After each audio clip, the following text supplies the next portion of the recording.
শেষ বাঁশি বাজতেই মাঠেই লিওনেল মেসির কান্নার এই দৃশ্য নাড়িয়ে দিয়েছে সবাইকে। খানিক বাদে সংবাদ সম্মেলনে এসে স্কালোনিও আর ধরে রাখতে পারেননি নিজেকে। এক পর্যায়ে চোখের পানি লুকাতে না পেরে প্রেস কনফারেন্স ছেড়েই বেরিয়ে যান বিশ্বকাপজয়ী এই কোচ। মাঠের শুরু থেকে ছন্নছাড়া ফুটবল খেলা আর্জেন্টিনার ফুটবলাররা যেটুকু লড়াই করেছেন সেটিও যে কেবল লিওনেল মেসির জন্য, স্কালোনির কথাতেই তা স্পষ্ট। সতীর্থ থেকে শুরু করে সবারই আশা ছিল ট্রফি দিয়েই শেষ হোক লিওনেল মেসির বিশ্বকাপ যাত্রা। কিন্তু ভাগ্য তো আর সবসময় পক্ষে থাকে না। মেসির ক্যারিয়ারের আরেকটি বিশ্বকাপ ফাইনাল তাই শেষ হলো অশ্রু দিয়ে।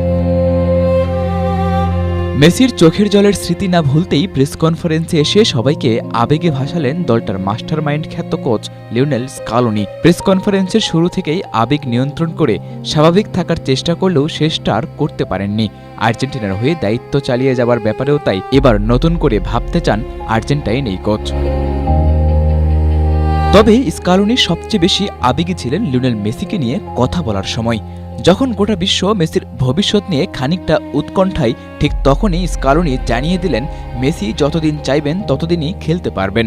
দলের সবাই তাকে সাপোর্ট দেওয়ার জন্য প্রস্তুত আছে। এলেমটেন তাই কেবল আর্জেন্টিনার অধিনায়ক নন, যেন পুরো দলের এক হৃদস্পন্দন। বিশ্বকাপ ফাইনালের এই হারের রাতে আর্জেন্টিনা হারাতে চলেছে তাদের সোনালি এক যুগের।